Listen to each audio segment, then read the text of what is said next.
The distance between paradise and hell can be measured in kilometers, but never crossed in a lifetime. On the hive world of Drestara, where 17 billion souls draw breath beneath a canopy of industrial smoke, the morning light arrives filtered through orbital mirrors, their surfaces polished to perfection by servitor crews that have known no other purpose for 3 centuries. In the highest reaches of the noble spires, that light falls golden and warm across marble floors that have never known the tread of common boots. Here, in chambers larger than entire hab blocks, Lady Kasara Vera opens her eyes to another day of absolute comfort, another day of perfect ignorance. The air she breathes has been purified 17 times before reaching her lungs. The water that fills her bath comes from glacial springs on a moon 2 systems away, shipped at a cost that could feed 1,000 families for a year. The silk that touches her skin was woven by artisans who went blind crafting its threads, their sacrifice measured in thread count and texture, never in human cost. Every morning, Kasara wakes to a world designed to shield her from the truth of what her existence demands. She is 23 years old, heir to House Vera, one of the 7 founding families that have ruled Drestara since the Great Crusade. Her bloodline traces back 12,000 years, each generation adding another layer of wealth, another degree of separation from the masses below. In her suite of rooms, 40 floors above the smog line, she owns more space than most citizens will ever see. Her wardrobe holds garments worth more than entire city districts. Her jewelry collection could purchase a battleship. Yet she has never thought to ask where the wealth comes from, what hands mine the metals, what backs bent to harvest the materials that make her comfort possible. The morning routine begins as it always does. Servitors, their faces blank with lobotomization, attend to her needs with mechanical precision. They dress her in robes that cost more than a worker's lifetime earnings. They arrange her hair with pins forged from rare metals extracted from mines where men die daily in cave-ins and toxic exposures. They paint her face with cosmetics ground from minerals harvested by children whose fingers are small enough to reach the narrow veins of ore. Each touch of luxury carries the weight of suffering she cannot see, will not acknowledge, has been trained never to consider. Breakfast arrives on silver platters carried by human servants whose silence has been purchased with their tongues. The food is exquisite beyond imagination. Fruits cultivated on agri-worlds where the soil is watered with the tears of indentured laborers. Meats from creatures raised in conditions of perfect comfort, fed on grains that could sustain populations. Bread baked from flour so refined that its production requires the labor of thousands, their lives measured in efficiency ratings and production quotas. Lady Kasara eats without thought, without gratitude, without recognition that every bite represents a choice made by others to feed her instead of themselves. The view from her window is magnificent. Above, the pale gold sky stretches endlessly, unmarked by the toxic clouds that shroud the lower levels. The orbital mirrors catch the light of Drestara's dying sun and reflect it down in gentle, warming rays that never touch the deeper hives. From her height, she can see the curves of the planet's horizon, the distant gleam of other noble spires, the clean architecture of the upper levels where her kind live in isolated splendor. What she cannot see, what the very design of her tower prevents her from seeing, is the foundation upon which all of this rests. Far below, beyond the sight of even the most powerful magnifiers, 17 billion human beings begin their own morning routines. They wake in darkness so complete that many have never seen natural light. They breathe air thick with industrial particulates that scar their lungs before their 10th birthday. They eat corpse starch formed from the recycled protein of their dead neighbors, seasoned with chemical additives that numb the taste of decay. They work 16-hour shifts in conditions that would kill a noble in minutes, their bodies expendable resources in a vast machine of production that exists solely to support the luxury above. These are the hands that mine the metals in Lady Kasara's jewelry. These are the backs that bend to harvest the materials for her clothing. These are the fingers that craft the goods she uses without thought, their skill and suffering translated into comfort she has never questioned. The distance between their world and hers is not merely physical. It is a chasm carved by design, maintained by doctrine, and justified by a faith that transforms exploitation into righteousness. The Imperium teaches that hierarchy is divine will. The Emperor protects, but he protects through structure, through order, through the proper placement of each soul in its designated role. The nobles rule because the Emperor wills it. The masses toil because the Emperor demands it. This is not cruelty but cosmic justice, not oppression but sacred duty. Every sermon reinforces this truth. Every prayer confirms this reality. Every ritual celebrates the wisdom of a system that transforms human misery into divine order. Lady Cassara has heard these truths all her life. She believes them with the fervor of the never tested, the faith of the never challenged. In her world, doubt is not merely discouraged but impossible. Her education included no exposure to the reality below. Her tutors spoke only of duty, honor, and proper governance. Her companions share her isolation, her assumptions, her perfect ignorance of the cost of their existence.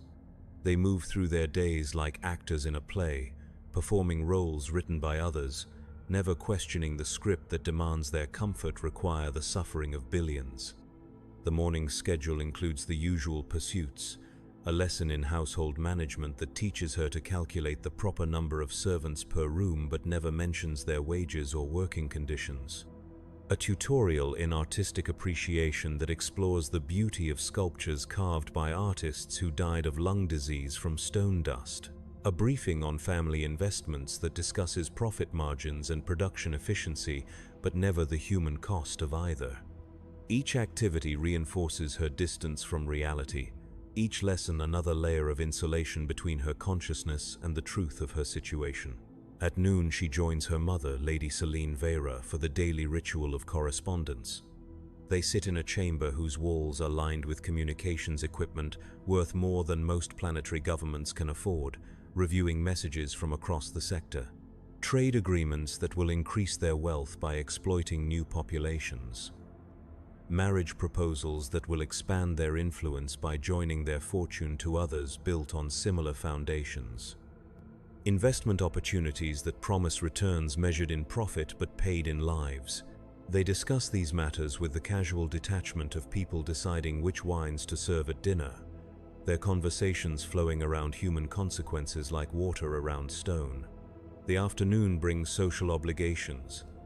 Tea with the wives and daughters of other noble houses, conversations that circle endlessly around matters of fashion, gossip, and social positioning. They discuss the latest trends in clothing, never mentioning the factories where children work 18-hour shifts to produce the fabrics. They gossip about scandals and alliances, never acknowledging the bribes and extortions that fund their lifestyles.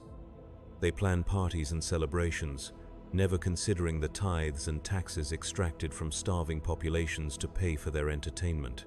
These women are not evil. They are not consciously cruel.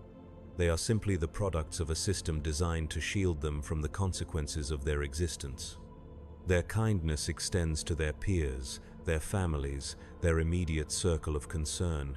They donate generously to charitable causes that help other nobles in distress. They pray fervently for the Emperor's protection. They consider themselves good people, faithful servants of humanity's divine order. The tragedy is not their malice, but their ignorance, not their cruelty, but their blindness, not their hatred, but their perfect, cultivated inability to see. The evening approaches with the promise of another lavish dinner. The kitchens begin their preparations, a dance of culinary artistry that transforms raw materials into aesthetic perfection. Chefs trained in techniques passed down through generations work with ingredients gathered from across the galaxy. Each dish represents not merely food but statement, each course a declaration of wealth and refinement that distinguishes the noble houses from lesser mortals. The preparation alone requires the labor of hundreds, their skill and effort invested in creating a single night's entertainment for people who will consume it without thought. Lady Cassara retires to her chambers to prepare for the feast. Her servants attend to her with practiced efficiency, their movements choreographed by years of service, their silence enforced by training that transforms human beings into living furniture.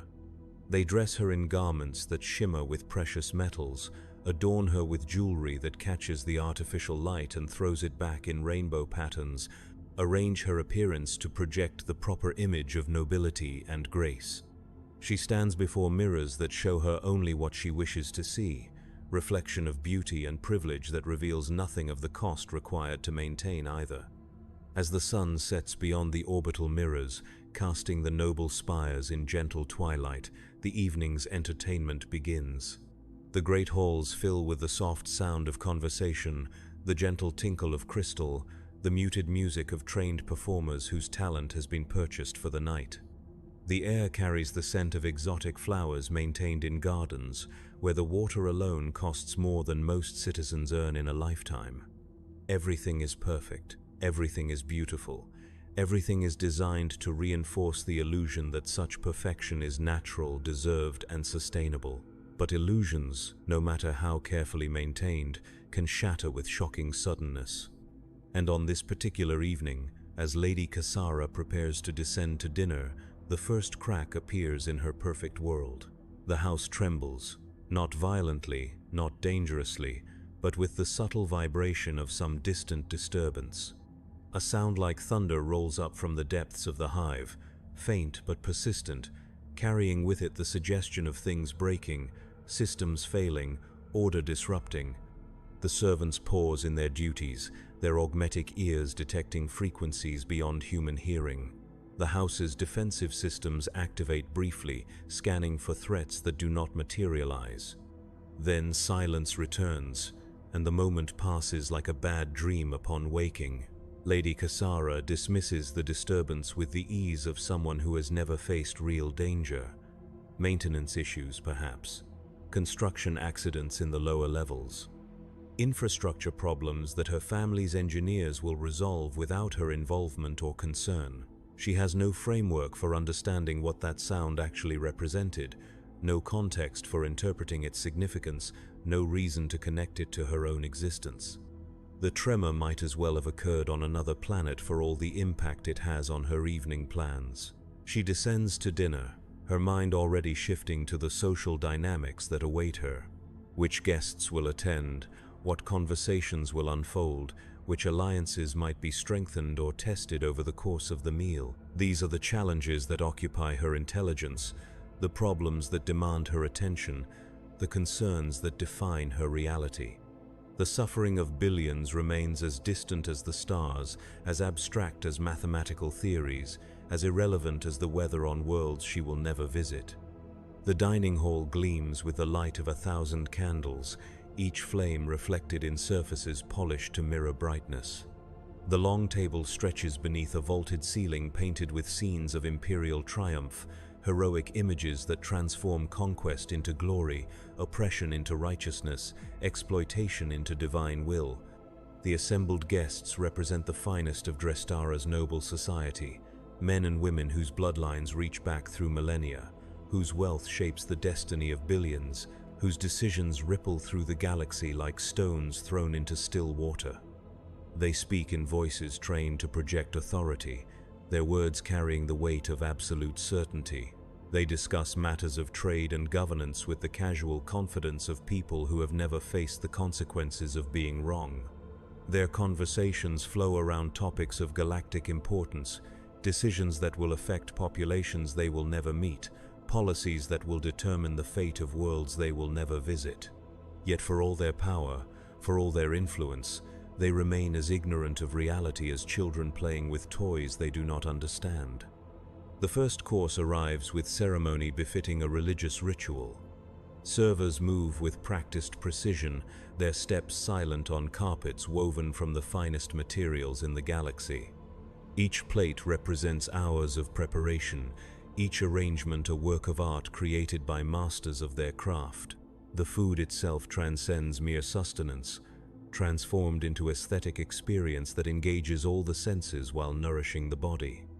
The cost of this single course could fund the food requirements of entire city districts, but such considerations do not enter the consciousness of those who consume it. Lady Cassara takes her place at the high table with the automatic grace of someone born to privilege. Her position reflects her family's status, her seat a throne that elevates her above even her noble peers. The conversation flows around her like music, familiar melodies of power and influence that she has heard all her life. She participates with the practiced ease of someone playing a role they have rehearsed since childhood, her words contributing to discussions whose consequences she cannot imagine, whose implications she has never been taught to consider. The topics range across the spectrum of noble concerns. Trade agreements with off-world partners that will increase their profits while exploiting new populations. Military contracts that will profit from conflicts they help to foment. Investment opportunities in mining operations that consume workers like fuel, their lives measured in production quotas rather than human worth. Each subject is discussed with the detached intellectualism of people analyzing abstract problems, their conversations divorced from the human cost of every decision they contemplate. A guest mentions recent unrest in the lower hives, disturbances that have disrupted production schedules and threatened profit margins. The conversation turns to solutions, options for restoring order and maintaining productivity. Increased surveillance, enhanced punishment, reduced rations until compliance is restored. They speak of human beings as components in a machine, problems to be solved rather than people to be considered. Their proposed solutions reveal the casual cruelty of those who have never faced the consequences of their own choices, the abstract brutality of decision-makers who will never experience the results of their decisions. Lady Cassara listens with the interest of someone following a mildly engaging academic discussion. The lower hives exist in her consciousness as economic abstractions, sources of revenue rather than homes to living people. When she hears of unrest, she thinks of disrupted schedules rather than human desperation. When solutions are proposed, she evaluates their efficiency rather than their morality.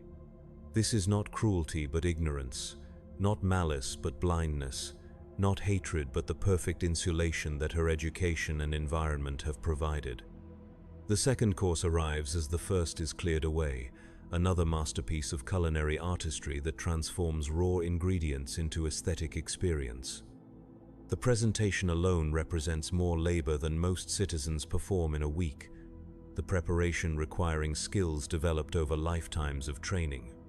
Each element has been selected for its perfection, its rarity, its ability to demonstrate the wealth and refinement of those consuming it. The pleasure they derive from the meal is genuine, their appreciation real, their satisfaction honest.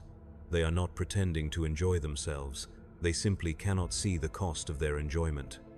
The conversation shifts to matters of culture and refinement. Discussion of artistic patronage, support for musicians and poets whose talent serves to glorify the nobility and justify their position. They speak of commissioning works that will celebrate their family histories, their achievements, their contributions to imperial glory. The artists they support create beauty, but beauty purchased with the suffering of those who fund it through their labor and taxation. Each painting, each sculpture, each musical composition represents a choice to spend resources on aesthetic pleasure rather than human welfare, a decision made without conscious consideration of the alternatives. A young lord speaks passionately about his latest acquisition, a sculpture carved from rare stone by an artist whose talent was legendary. He describes the piece in loving detail, its perfect proportions, its exquisite craftsmanship, its ability to capture the essence of imperial nobility in frozen stone. He does not mention that the artist died of lung disease contracted from years of exposure to stone dust, that the quarry where the material was extracted has claimed hundreds of lives, that the transportation costs alone could have fed entire communities. These details exist outside his framework of understanding, irrelevant to his appreciation of beauty. Lady Cassara contributes her own observations about aesthetic matters, her comments revealing an educated appreciation for art and culture. Her tutors have trained her well in the recognition of beauty, the evaluation of artistic merit, the proper response to creative expression. She speaks knowledgeably about technique and style, historical context and cultural significance. Her intelligence is real, her education comprehensive, her aesthetic sense refined. Yet all of this learning exists within carefully constructed boundaries, walls of ignorance that prevent her from connecting beauty to its cost, art to its consequences, culture to the suffering required to sustain it. The meal continues through multiple courses, each more elaborate than the last. The progression represents a journey through the finest products of the imperial economy, ingredients gathered from across the galaxy at costs that would bankrupt worlds. Spices from agriplanets where the soil is fertilized with the ground bones of previous generations of workers. Wines aged in vaults carved by miners who never saw daylight again. Delicacies prepared using techniques developed by chefs who died perfecting their craft. Each bite represents the culmination of countless human efforts, the transformation of suffering into pleasure that defines the noble experience. Between courses, entertainment is provided by performers whose talent has been purchased for the evening. Musicians play instruments crafted from materials worth more than entire city districts, their skill developed through training that consumed their entire lives. Dancers move with grace that speaks of years of discipline, their bodies shaped by practices that destroyed their health in service to their art. Poets recite verses that celebrate noble virtue and imperial glory, their words transforming exploitation into righteousness, oppression into divine will. The entertainment is magnificent, the artistry genuine, the performance flawless, only the cost remains invisible. Lady Cassara watches with the appreciation of someone raised to understand and value artistic excellence. Her response is not feigned, her pleasure genuine, her recognition of talent real. She has been educated to appreciate beauty in all its forms, trained to recognize quality and refinement wherever they appear. The performers before her represent the highest levels of human achievement, their dedication to their craft worthy of respect and admiration. She sees their artistry without questioning the system that produced it, enjoys their performance without considering what their lives cost them to achieve such skill. The evening progresses with the stately rhythm of ritual, each element following its designated place in the sequence of noble entertainment. The conversation flows through topics of interest to their social class, discussions that reveal their concerns, their priorities, their understanding of the world they inhabit. They speak of matters that affect trillions of lives with the casual confidence of people who have never doubted their right to make such decisions, whose authority has never been questioned, whose wisdom has never been tested against the consequences of their choices. A senior lord discusses upcoming negotiations with off-world trading partners, deals that will expand their commercial empire while exploiting new populations. His analysis is sophisticated, his understanding of economic principles comprehensive, his strategic thinking impressive. He speaks of market forces and competitive advantages, profit margins and risk assessments, opportunity costs and strategic positioning. His expertise is genuine, his intelligence obvious, his competence unquestionable. Yet all of his knowledge exists within a framework that treats human beings as resources, populations as markets, suffering as an acceptable cost of business. The discussion reveals the machinery of exploitation that sustains noble wealth, the complex systems that transform human misery into comfortable existence. Trade agreements that give nobles exclusive access to products created by slave labor. Tax policies that extract wealth from the poorest while exempting the richest. Labor practices that treat workers as expendable components in production systems. Each element of the system has been refined over centuries, perfected through generations of experience, optimized to maximize the flow of wealth upward while minimizing the ability of those below to resist or escape. Lady Cassara participates in these conversations with growing confidence as the evening progresses. Her education has prepared her for this role. Her training provided her with the knowledge and skills necessary to take her place among the ruling class. She offers insights that reveal her intelligence, suggestions that demonstrate her understanding of complex issues, observations that show her growing grasp of the responsibilities that await her. Her contributions are welcomed, her opinions valued, her participation encouraged. She is fulfilling her destiny, growing into the role for which she was born, becoming the leader she was raised to be. Yet even as she demonstrates her competence, even as she proves her worthiness to inherit her family's position, she remains completely isolated from the reality of what that position demands. Her knowledge is comprehensive but bounded, her intelligence sharp but focused only on approved topics, her skills advanced but applied only within acceptable parameters. She has been raised to be an effective ruler without ever being allowed to see what she would be ruling, trained to make decisions without understanding their consequences, educated to wield power without recognizing its costs. The final courses arrive as the evening reaches its climax. Delicacies so rare and expensive that their consumption represents a gesture of pure extravagance. These are foods that exist solely to demonstrate wealth, ingredients that serve no purpose beyond their ability to prove that those consuming them can afford the impossible. The preparation alone requires techniques so complex that mastering them consumes entire lifetimes, skills so specialized that those who possess them become prisoners of their own expertise. Each bite represents the culmination of human suffering transformed into momentary pleasure, the ultimate expression of a system that values aristocratic enjoyment above human life. The conversation reaches its own climax as well, the participants emboldened by wine and success to speak more openly about their plans and ambitions. They discuss strategies for expanding their wealth, techniques for increasing their control over the populations that serve them, methods for ensuring that the current system remains stable and profitable. Their planning is meticulous, their understanding of power dynamics sophisticated, their grasp of human psychology impressive. They speak as conquerors planning campaigns, rulers designing systems of control, gods arranging the fates of mortals. Lady Cassara finds herself swept up in the excitement of these discussions, her own contributions becoming more bold and confident as the night progresses.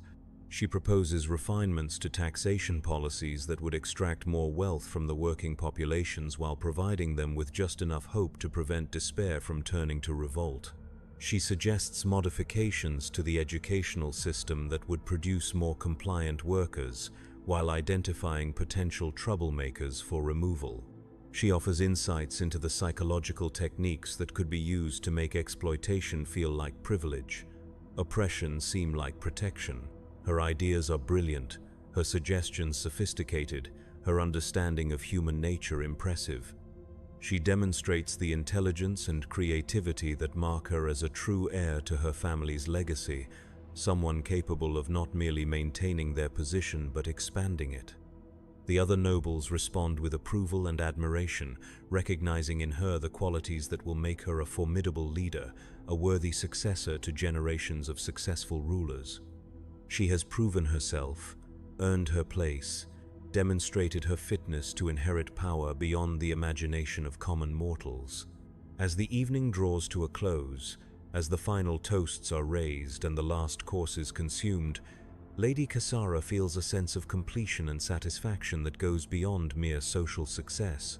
She has participated in something larger than herself, contributed to discussions that will shape the future of worlds, proven her worthiness to inherit a legacy that stretches back through millennia. The evening has been perfect, the company stimulating, the conversation enlightening. She retires to her chambers with the contentment of someone who has found their place in the cosmic order, someone who has discovered their purpose and embraced their destiny. Yet as she prepares for sleep in her luxurious suite, as servants attend to her needs with mechanical precision, as the sounds of the celebration fade into the comfortable silence of the upper spires, she remains completely unaware that her perfect evening was funded by the suffering of billions, that her satisfaction was purchased with the despair of those she will never see, that her contentment requires the continued exploitation of populations whose existence she cannot imagine. Tomorrow will bring another day of comfort and privilege, another round of social obligations and political discussions, another opportunity to demonstrate her fitness for the role she was born to fulfill. She will wake in her perfect world, isolated from reality by barriers of wealth and ignorance, protected from truth by systems designed to shield her from the consequences of her existence. The distance between her paradise and the hell that sustains it will remain unmeasured and uncrossed, a chasm maintained by design, necessity, and the simple human capacity to see only what one wishes to see. But tomorrow, for the first time in her life, that distance will begin to collapse. The morning arrives with the same golden light, the same purified air, the same carefully orchestrated routine of luxury and comfort. Lady Cassara wakes refreshed and satisfied, her mind still glowing with the success of the previous evening, her confidence buoyed by the recognition she received from her peers. The day ahead promises more of the same pleasures and privileges, another opportunity to expand her understanding of the role she was born to play, another step toward the inheritance that awaits her. Her servants attend to her morning routine with their usual efficiency, their movements so practiced that they seem like extensions of her own will. They dress her in garments appropriate for the day's activities, arrange her appearance to project the proper image of noble grace and authority. The process feels as natural as breathing, as automatic as her heartbeat, as inevitable as the sunrise itself. She has never known any other way of beginning a day, never imagined that billions of people wake to darkness, cold, and the immediate pressure of survival. Breakfast arrives with its customary magnificence, each dish a masterpiece of culinary art designed to please not merely the palate but all the senses. She eats without hurry, savoring flavors that represent the culmination of human achievement in the transformation of raw materials into aesthetic experience. The meal costs more than most families see in a lifetime, but such calculations exist outside her framework of understanding.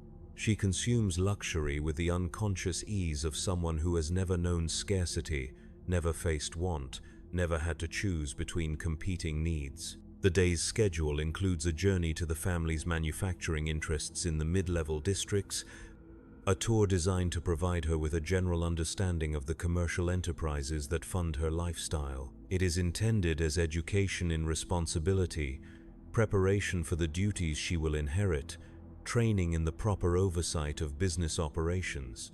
The visit has been carefully planned to show her the clean, efficient, well-managed aspects of their industrial empire, while shielding her from anything that might disturb her understanding of their enterprise as benevolent and necessary. Lady Cassara approaches the expedition with the mild interest of someone fulfilling an educational obligation. She understands the importance of understanding the family business, recognizes her need to prepare for future responsibilities, accepts the necessity of gaining practical experience in management and oversight. Yet her understanding of these necessities exists within the comfortable abstractions of her education, theoretical knowledge that has never been tested against practical reality, academic preparation that has never confronted the human cost of the systems she is learning to control. The aircab that carries her toward the mid-levels is a masterpiece of engineering and luxury, its hull polished to perfection, its interior appointed with materials worth more than entire city districts. She travels in comfort that shields her from the outside world as effectively as any fortress, her journey insulated from the reality of the spaces she passes through. The vehicle's systems filter the air, regulate the temperature, control the lighting, and modulate the sound to maintain perfect conditions for her comfort. Even in transit, she remains isolated from the world that surrounds her. As the aircab descends through the levels of the hive, the view from her windows begins to change. The golden light of the upper reaches gives way to the filtered illumination of the mid-levels, where artificial lighting supplements the weakening natural light. The architecture becomes more utilitarian, less concerned with beauty than with function. The population density increases, the spacing between buildings decreases, the signs of wealth and privilege become less obvious. Yet even these changes remain abstract to her, scenery observed through armored transparisteel that maintains her separation from the reality outside. The manufacturing district represents the compromise between the necessity of production and the demands of noble sensibility.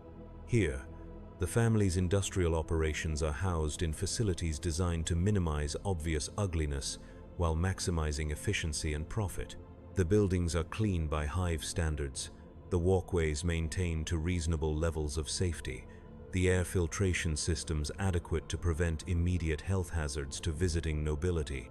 It is industry made palatable for noble consumption, production rendered acceptable for aristocratic oversight.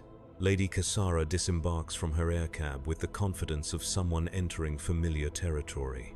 The facility managers greet her with the deference appropriate to her station, their preparations obvious in every detail of the reception.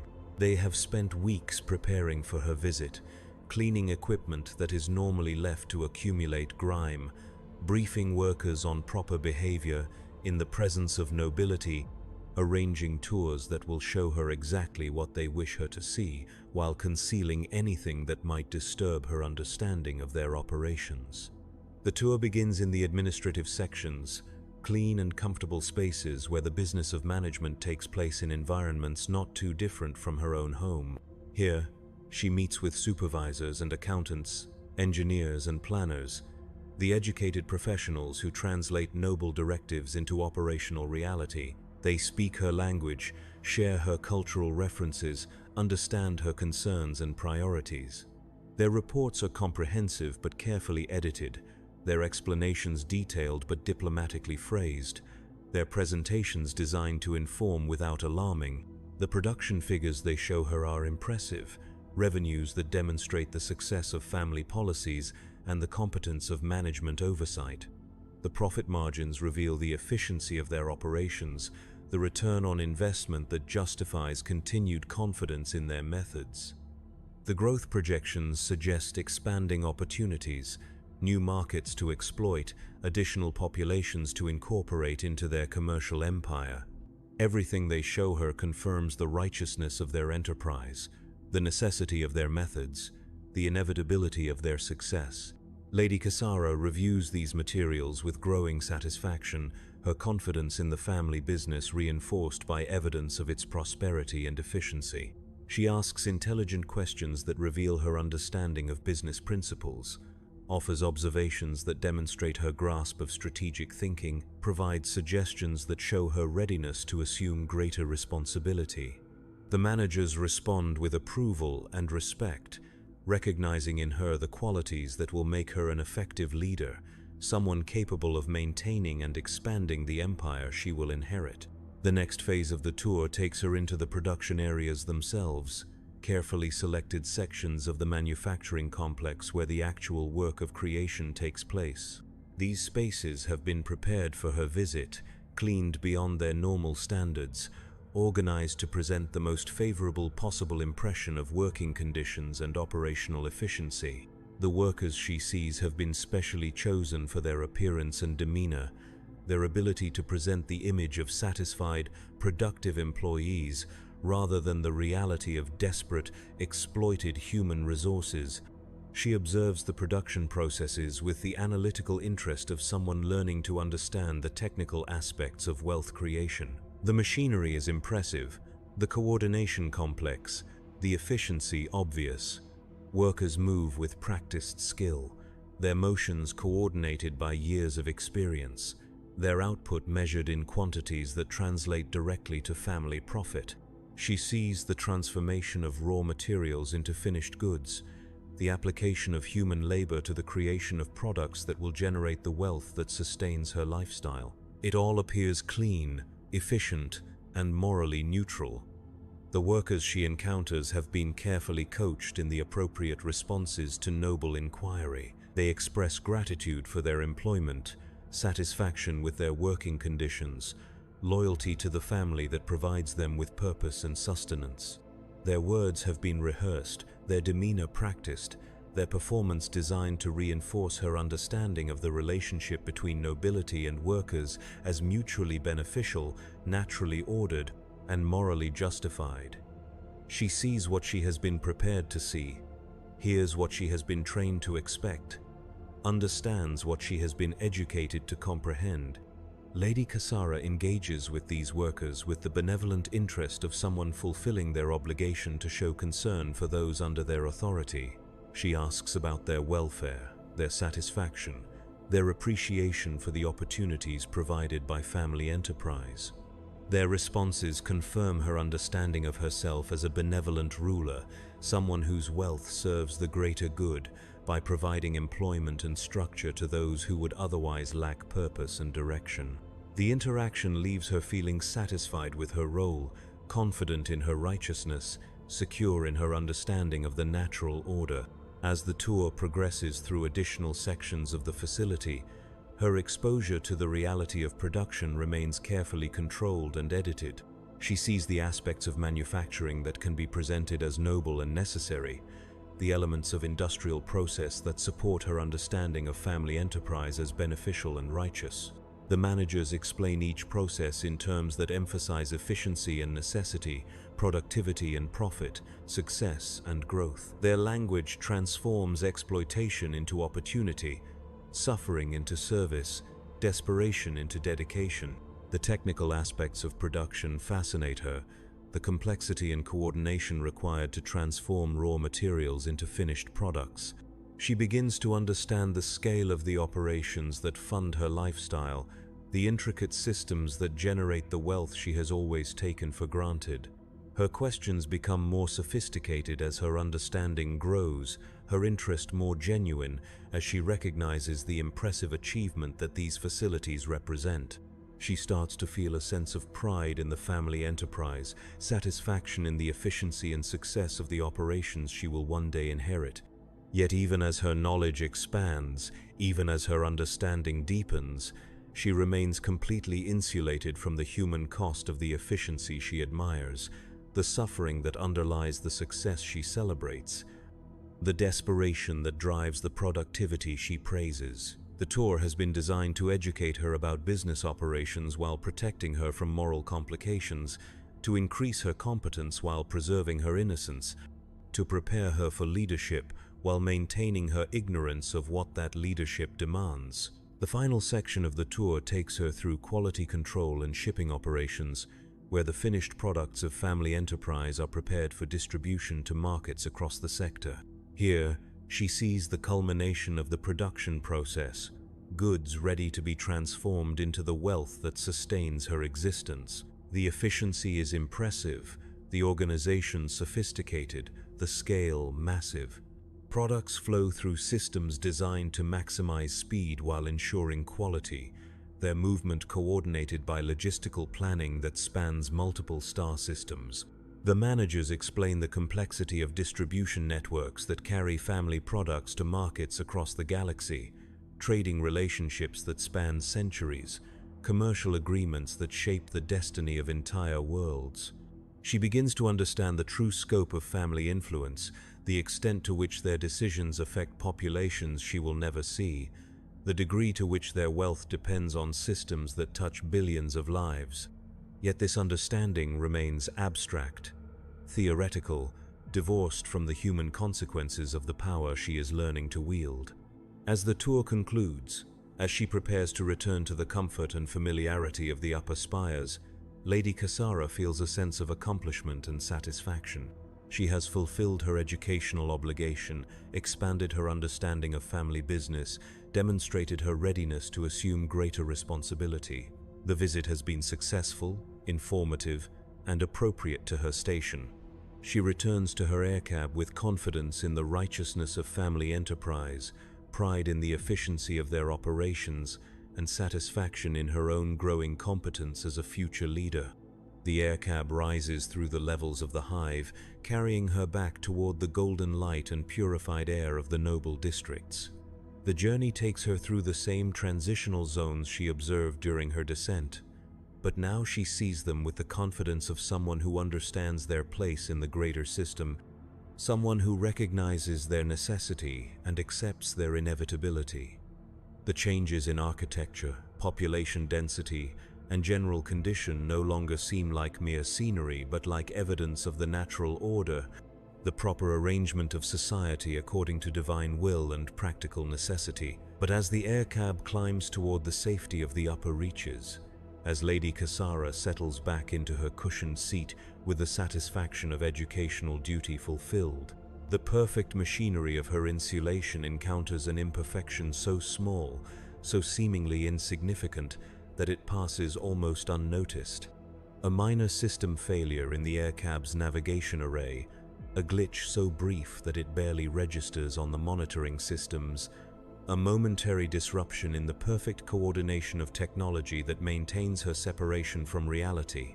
The failure lasts less than 30 seconds. The backup systems engage immediately. The course correction is minimal, the delay barely noticeable. Under normal circumstances, such a minor malfunction would be logged for routine maintenance and forgotten, another small imperfection in the vast machinery that sustains noble existence. The aircab continues its ascent, its passenger unaware that anything has gone wrong, its systems functioning within acceptable parameters despite the momentary disruption. Yet, in those 30 seconds, in that brief moment of imperfection, the carefully maintained boundaries of Lady Cassara's world shift by the smallest possible margin. The navigation failure causes the aircab to deviate from its planned route by mere kilometers, a distance so insignificant that it barely qualifies as an error. The backup systems correct the deviation almost immediately, returning the vehicle to its proper trajectory with mechanical precision. The delay in arrival will be measured in minutes, the inconvenience minimal, the impact on her schedule negligible. But those kilometers of deviation carry the aircab over a section of the hive that was never meant to be seen by noble eyes, areas that exist outside the carefully planned routes that shield aristocracy from uncomfortable realities. Through the filtered transparistile of her window, Lady Cassara glimpses spaces that do not appear on any tour, populations that were never meant to encounter her gaze, conditions that exist beyond the boundaries of acceptable noble knowledge. The view lasts only moments before the navigation systems restore the proper course. But in those moments, she sees things that her education never prepared her to witness, realities that her comfortable assumptions cannot easily absorb. Hab blocks so crowded that human beings live stacked like cargo, their windows dark with the grime of centuries, their structures sagging under the weight of desperate overpopulation.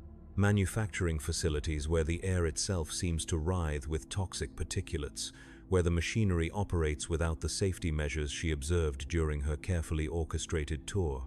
She sees workers moving through conditions that would kill her in minutes, their bodies adapted by generations of exposure to environments that destroy human health, as surely as weapons destroy human life. Children who should be receiving education instead tend to machines that tower over them like predatory beasts, their small fingers valuable for reaching spaces where adult hands cannot go. Women bent double under loads that exceed their physical capacity, their backs permanently curved by labors that transform their bodies into tools for the creation of wealth they will never touch.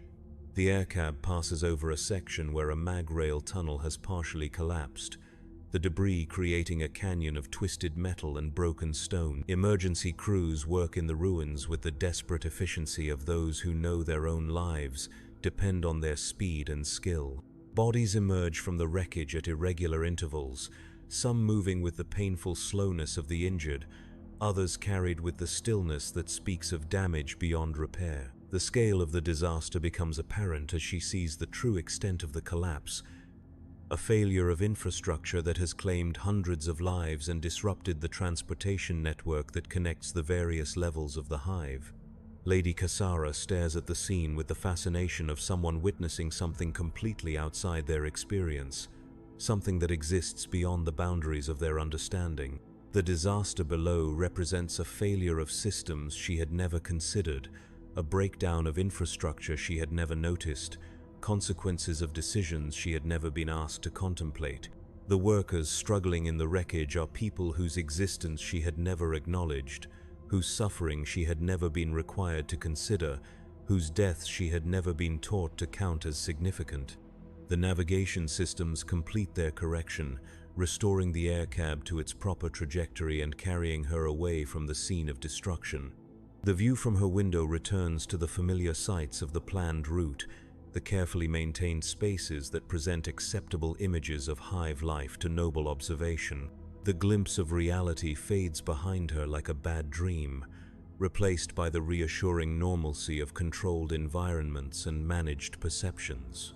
Yet the images remain in her mind with unexpected persistence, refusing to fade as quickly as she would prefer, lingering with uncomfortable clarity. The aircab continues its ascent toward the safety and comfort of the upper reaches, but Lady Cassara finds herself unable to dismiss what she has seen as easily as she would wish. The brief glimpse of reality has created a small crack in the perfect shell of her ignorance, a tiny flaw in the seamless barrier that separates her from the truth of her existence.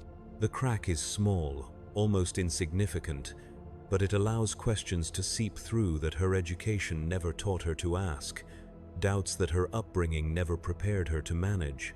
She finds herself wondering about the people she saw in the wreckage, whether they survived their injuries, whether their families will mourn their deaths, whether their sacrifice serves any purpose beyond the maintenance of systems that benefit those who live far above their suffering. These are not questions she has been trained to ask, concerns she has been educated to avoid, thoughts that threaten the comfortable certainties that define her worldview. Yet they persist with uncomfortable intensity, refusing to be dismissed or forgotten. The aircab reaches the transport nexus that serves the noble districts, a facility designed to facilitate smooth transitions between different modes of transportation while maintaining appropriate levels of security and comfort.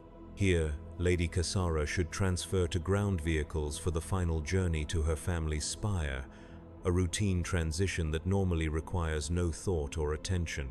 The facility represents the pinnacle of efficient design, its systems coordinated to minimize inconvenience while maximizing safety and comfort for noble users. But as the aircab approaches the nexus, as the routine transfer prepares to unfold with mechanical precision, the aftermath of the tunnel collapse begins to affect systems far beyond the immediate disaster site. The mag-rail network that connects the various levels of the hive operates as an integrated whole, each component dependent on the proper functioning of every other element. The collapse has not merely destroyed a single tunnel but disrupted the delicate balance that keeps the entire transportation system operational. Secondary failures begin to cascade through the network like dominoes falling in sequence, each breakdown creating additional stress on remaining components, each malfunction increasing the pressure on systems already operating beyond their design parameters. Power fluctuations affect the electrical grid that energizes the rail lines. Computer failures disrupt the scheduling algorithms that coordinate traffic flow.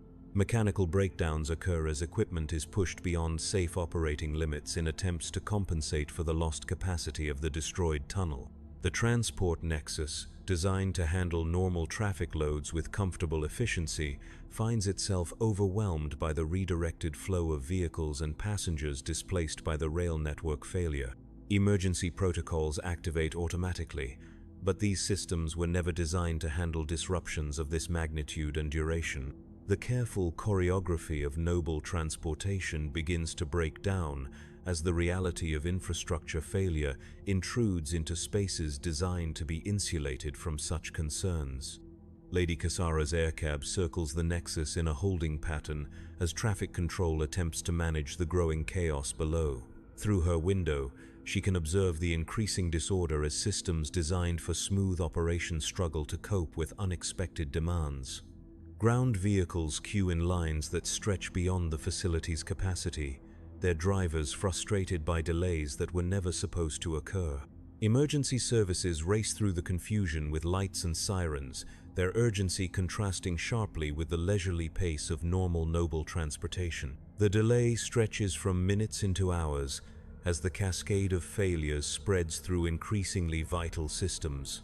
What began as a minor navigation error has evolved into a significant disruption of the carefully maintained boundaries that separate noble existence from the harsh realities that surround it. Lady Cassara finds herself trapped in an aircab circling above a scene of growing disorder, her isolation no longer complete, her separation from reality no longer absolute. As the delay continues, as the attempts to restore normal operations prove inadequate to the scale of the disruption, Lady Cassara faces a choice that should never have been necessary. She can remain in the aircab, waiting for systems to be repaired and normal service to be restored, accepting whatever delays this might require. Or she can descend into the Nexus itself, making her way through the chaos to alternative transportation, accepting a level of exposure to uncontrolled reality that violates every principle of noble security and comfort. The choice should be obvious. Safety protocols demand that she remain in the secure environment of the aircab until proper arrangements can be made for her transportation. Her training emphasizes the importance of maintaining appropriate separation from uncontrolled populations and unpredictable situations. Her entire education has prepared her to avoid exactly this kind of exposure to the messy, complicated, dangerous realities that exist beyond the boundaries of noble privilege. Yet, as she watches the chaos below, as she sees the desperate efforts of workers struggling to restore order to systems that were never designed to handle such disruptions, she finds herself confronted by questions that her comfortable existence never required her to consider. The people working in the Nexus are not abstract resources, but individuals whose competence and dedication determine whether the systems that serve her continue to function. Their efforts, their sacrifice, their willingness to work beyond safe limits in pursuit of solutions, these are the human realities that underlie the smooth operation of her privileged existence. The decision, when it comes, surprises her with its suddenness and clarity. Rather than waiting for systems to be restored, rather than remaining safely isolated from the complications below, Lady Cassara chooses to descend into the Nexus herself, to make her way through the chaos to whatever alternative transportation might be available. It is a decision that violates every principle of her upbringing, contradicts every lesson of her education, and threatens every assumption that defines her understanding of proper noble behavior. The aircab sets down in a section of the Nexus normally reserved for maintenance vehicles, a space that lacks the amenities and security measures of the noble passenger areas. As Lady Cassara emerges from the familiar comfort of her transportation, she steps for the first time into a space where her privilege provides no automatic protection, where her status offers no guarantee of special treatment, where she must navigate reality without the buffering presence of servants and systems designed to shield her from unpleasant complications. The Nexus around her operates at a level of intensity and urgency that she has never experienced, workers moving with desperate efficiency as they struggle to manage crises that multiply faster than solutions can be implemented. The air carries sounds she has never heard, the sharp crackling of overloaded electrical systems, the grinding of machinery pushed beyond safe operating limits, the voices of people communicating essential information under extreme pressure. Everything moves at a pace that contrasts sharply with the leisurely rhythms of noble existence. She attempts to make her way through the facility toward the areas where alternative transportation might be arranged, but quickly discovers that her understanding of the Nexus layout, derived from carefully planned tours and educational briefings, provides little guidance for navigating the chaos of actual emergency operations. The spaces she knew from previous visits have been transformed by the crisis, familiar landmarks obscured by emergency equipment, normal pathways blocked by redirected traffic flows. Workers rush past her with barely a glance, their attention focused on problems that require immediate solutions rather than the leisurely consideration of noble concerns. For the first time in her life, Lady Cassara finds herself in a space where her presence commands no special attention, where her needs are not automatically prioritized, where she must compete with other demands for the limited resources of human attention and assistance. The experience is both terrifying and oddly liberating, frightening in its unfamiliarity but strangely honest in its lack of pretense. As she struggles to navigate the unfamiliar environment, Lady Cassara encounters a maintenance supervisor whose responsibility includes managing the transportation alternatives for displaced passengers. He is a man in his 50s, his face marked by years of exposure to industrial environments, his hands bearing the permanent stains of someone who works with machinery rather than merely directing others to do so. His manner combines professional competence with the barely controlled frustration of someone dealing with problems that have no easy solutions. When she identifies herself and requests assistance with transportation arrangements, his response reveals the gap between noble expectations and operational reality. The systems designed to provide seamless service to aristocratic passengers have been overwhelmed by the scale of the current crisis, their capacity redirected to more urgent priorities. The alternative transportation available consists of maintenance vehicles and emergency transports, utilitarian conveyances that lack the comfort, security, and amenities that noble travel normally requires. The supervisor explains the situation with the patience of someone accustomed to dealing with difficult circumstances and demanding personalities. The MagRail collapse has disrupted not merely local transportation but the entire network that connects the various levels of the hive. Repair efforts are underway, but the scope of the damage requires resources that were never stockpiled for emergencies of this magnitude. Restoration of normal service will require days rather than hours, weeks rather than days, perhaps months before full capacity is restored. Lady Cassara listens to this explanation with growing understanding of the true scale of the disaster she glimpsed from her aircab, the extent to which systems she had never considered could fail so completely. The comfortable assumptions of her existence included the belief that the infrastructure serving noble needs was essentially indestructible, maintained by competent professionals whose expertise guaranteed reliable operation. The reality of cascading failures, overwhelming demands, and inadequate resources challenges these assumptions in ways that her education never prepared her to handle. The alternative transportation offered consists of a maintenance pod designed for technical personnel traveling between facilities, a utilitarian vehicle that prioritizes function over comfort, reliability over luxury. The journey to the noble districts will require traveling through sections of the hive that are normally avoided by aristocratic passengers, areas where the careful maintenance of noble routes gives way to the functional minimalism of working spaces. The supervisor warns her that the journey will expose her to conditions that violate every standard of noble transportation. The route passes through industrial districts where the air quality fails to meet aristocratic health requirements. The vehicle lacks the filtration systems that normally protect noble passengers from exposure to unacceptable environmental conditions. The journey will take her through populations and spaces that were never intended for aristocratic observation. Lady Cassara accepts these conditions with a mixture of resignation and curiosity that surprises her. The practical necessity of reaching her destination overrides the comfortable protocols of noble travel, but beyond mere necessity, she finds herself genuinely interested in seeing the spaces that her normal routes so carefully avoid. The brief glimpse of reality from her aircab has awakened a hunger for understanding that her privileged existence had never allowed her to recognize, a desire to see beyond the carefully maintained boundaries of noble perception. The maintenance pod is cramped, uncomfortable, and entirely lacking in the amenities that make noble travel pleasant. The seats are designed for function rather than comfort, the controls oriented toward efficiency rather than elegance, the entire vehicle built to standards that prioritize reliability and cost-effectiveness over passenger satisfaction. For Lady Cassara, accustomed to transportation that insulates her from the outside world while surrounding her with luxury, the pod represents a shocking reduction in comfort and status. Yet as the pod begins its journey through the depths of the hive, as it carries her along routes that bypass the carefully maintained corridors of noble travel, she discovers that the reduction in comfort brings with it an increase in contact with reality.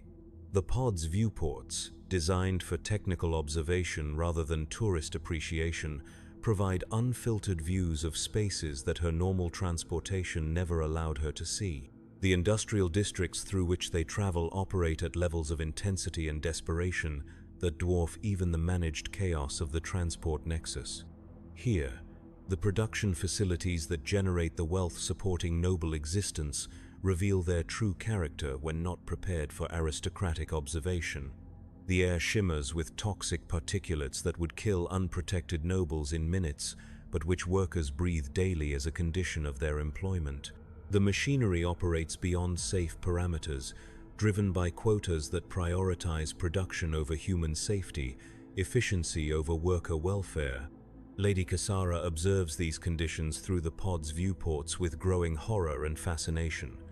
The workers she sees move with the exhausted determination of people pushed beyond their physical limits, their bodies bearing the permanent marks of industrial labor performed under conditions that destroy human health, as surely as warfare destroys human life. Children work alongside adults in violations of every safety protocol she learned during her educational tour, their small size making them valuable for tasks that require access to spaces where adult bodies cannot fit.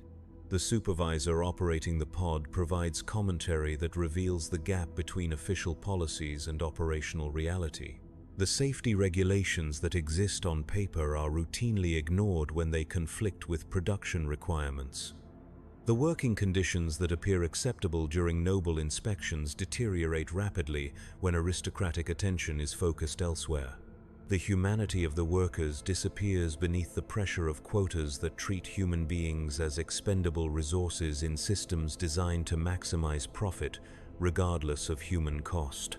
As the pod continues through increasingly desperate districts, Lady Cassara begins to understand the true foundation upon which her comfortable existence rests. Every luxury she enjoys requires the suffering of people who will never experience anything approaching her level of comfort.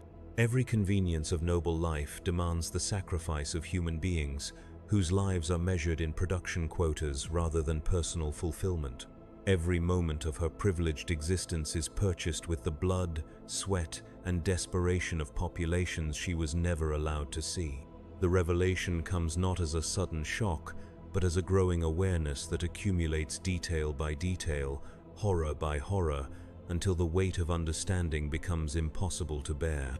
She has not been evil, but she has been ignorant. She has not been consciously cruel, but she has been unconsciously complicit.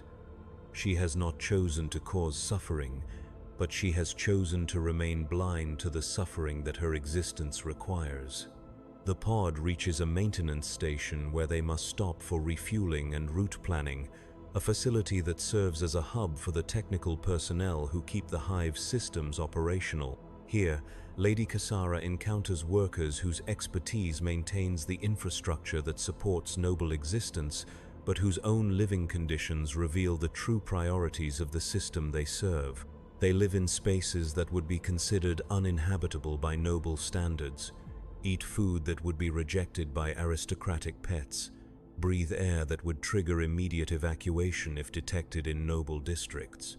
Yet these are the people whose competence and dedication prevent the total collapse of the systems that sustain hive civilization. Their knowledge of complex technical systems exceeds that of most nobles. Their problem-solving abilities surpass those of aristocratic education. Their commitment to their responsibilities puts noble privilege to shame. They work not from choice but from necessity, not from satisfaction but from desperation, not from loyalty but from the simple requirement of survival in a system that offers them no alternatives. Lady Cassara speaks with several of these workers during the refueling stop, her questions revealing her genuine curiosity about their lives and experiences. Their responses provide her with perspectives that her education never included, insights that her comfortable assumptions never allowed her to consider. They speak of families destroyed by industrial accidents, children who will never receive education because their labor is more valuable than their learning, communities that exist in conditions of perpetual emergency as systems designed for maximum efficiency operate constantly on the edge of catastrophic failure. The conversation reveals the human cost of the efficiency she admired during her educational tour, the suffering that underlies the success she was taught to celebrate, the desperation that drives the productivity she was trained to value. The workers speak without bitterness, their tone matter-of-fact rather than accusatory, their manner accepting of realities that would horrify noble sensibilities. They have adapted to conditions that would destroy aristocratic morale, developed resilience that puts noble character to shame, found ways to maintain humanity in circumstances designed to reduce human beings to mere components in production systems. As the pod resumes its journey toward the noble districts, Lady Cassara finds herself struggling to integrate what she has learned with the assumptions that have defined her entire existence. The comfortable certainties of her upbringing cannot easily accommodate the realities she has witnessed. The moral simplicities of her education cannot address the complexities of the situations she has encountered. She faces a choice between maintaining her ignorance and accepting knowledge that will transform her understanding of everything she believed about herself and her world. The final section of the journey takes her through the transitional zones between the working districts and the noble spires, areas where the character of the hive begins to change from utilitarian functionality to aesthetic consideration.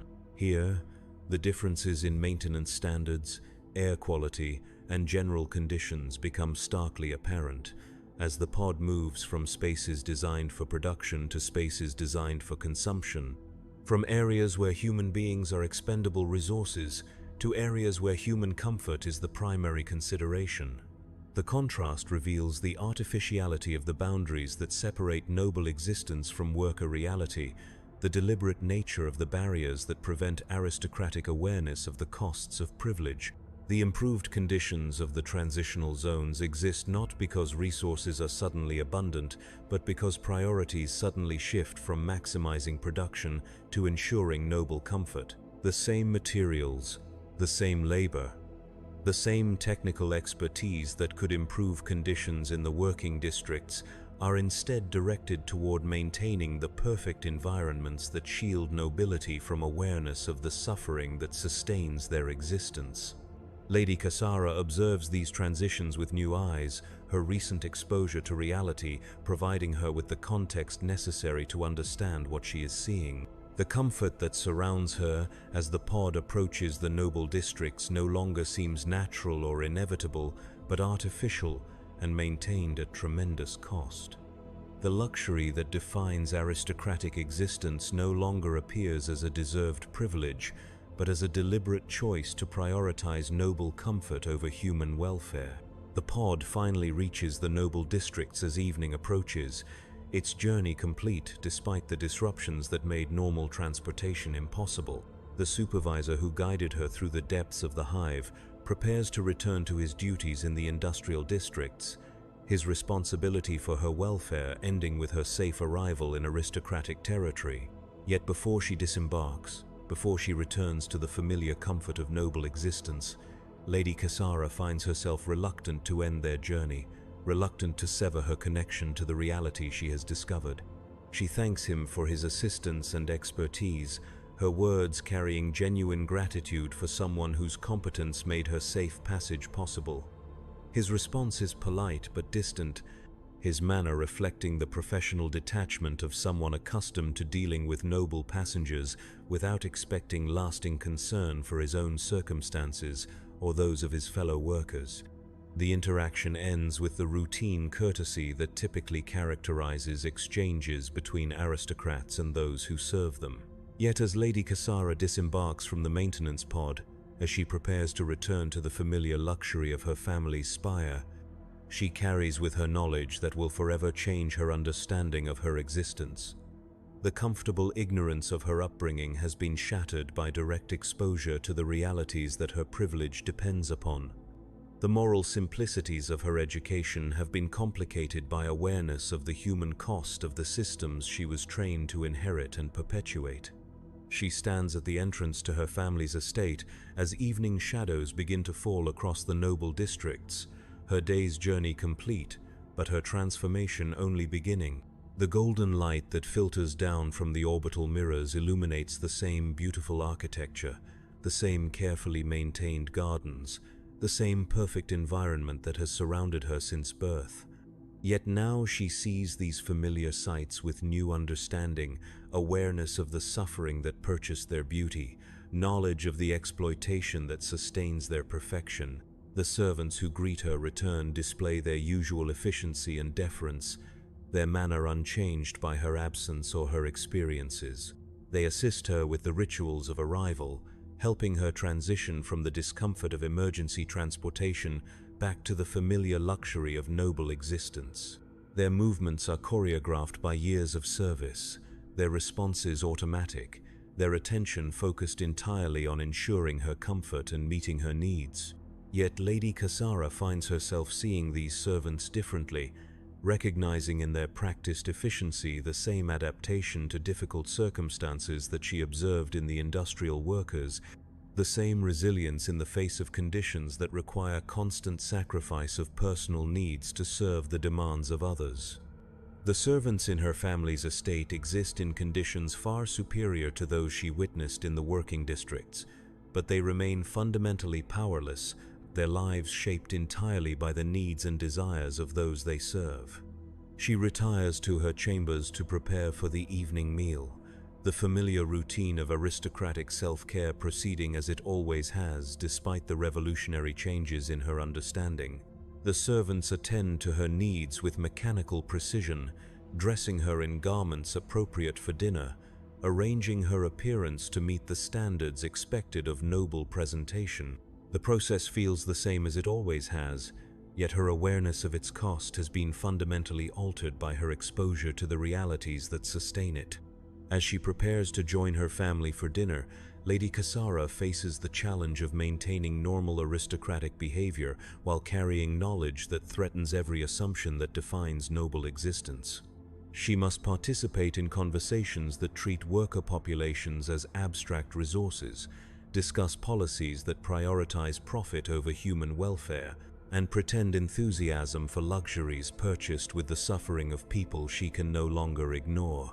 The dining hall awaits her with its customary magnificence, the long table set with the finest materials in the galaxy, the assembled family and guests prepared for another evening of aristocratic entertainment. The food represents the culmination of exploitation she now understands. The conversation will cover topics whose human cost she can no longer dismiss.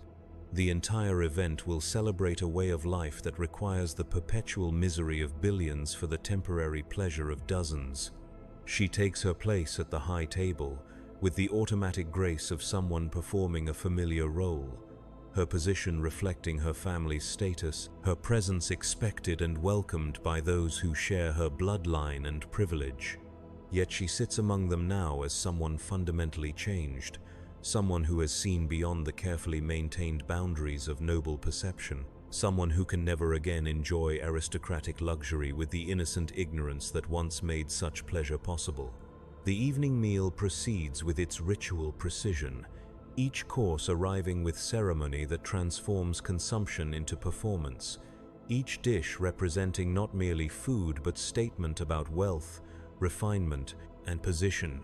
Lady Cassara participates in the familiar routines of noble dining, her behavior indistinguishable from previous evenings, her manner giving no indication of the revolutionary changes in her understanding.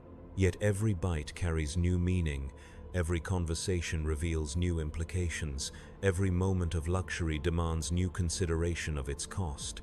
She sits at the high table of her family's estate, surrounded by the finest products of galactic civilization, attended by servants whose dedication ensures her comfort, protected by systems that guarantee her safety, and she knows, with terrible clarity, exactly what all of this requires. The knowledge will never leave her. The awareness will never fade. The understanding will never be forgotten. Lady Cassara has crossed the distance that separates paradise from hell, and she can never return to the innocent ignorance that once made her comfort possible. She must choose what to do with this knowledge, how to live with this awareness, whether to act on this understanding. The conversation flows around her as it always has, familiar topics discussed with the casual confidence of people who have never doubted their right to make decisions that affect billions of lives. They speak of policies and profits, strategies and opportunities, plans that will increase their wealth while expanding the suffering that sustains it. Their voices carry the authority of absolute certainty, their words the weight of unquestioned privilege, their assumptions the strength of unchallenged tradition. Lady Cassara listens with new ears, understanding implications that her education never prepared her to recognize, hearing costs that her training never taught her to calculate.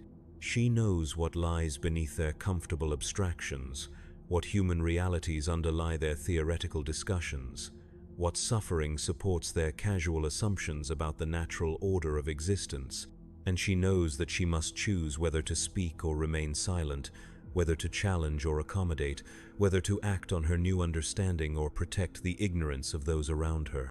The choice will define not merely her own future but her character, not merely her comfort but her soul, not merely her privilege but her humanity. The distance between paradise and hell has been measured and crossed. The question now is whether she will build a bridge or maintain the chasm, whether she will extend her hand to those below or pull up the ladder that allowed her to see. The evening meal continues around her, its familiar rhythms unchanged by her transformation, its comfortable certainties untroubled by her newfound knowledge. But Lady Cassara sits among her family and peers as someone who has seen truth, who carries knowledge that will forever burden her with the weight of choice, who can never again enjoy aristocratic luxury without remembering exactly what it costs and who pays that price. The golden light of the orbital mirrors falls through the great windows of the dining hall, illuminating faces that remain beautiful in their ignorance, voices that remain confident in their assumptions, lives that remain comfortable in their isolation. And in the center of it all sits a young woman who has learned that the distance between paradise and hell is not geographical but moral, not measured in kilometers but in choices, not crossed by transportation but by conscience. She has seen what her existence demands, understood what her privilege requires, recognized what her comfort costs. Now she must decide what to do with that knowledge.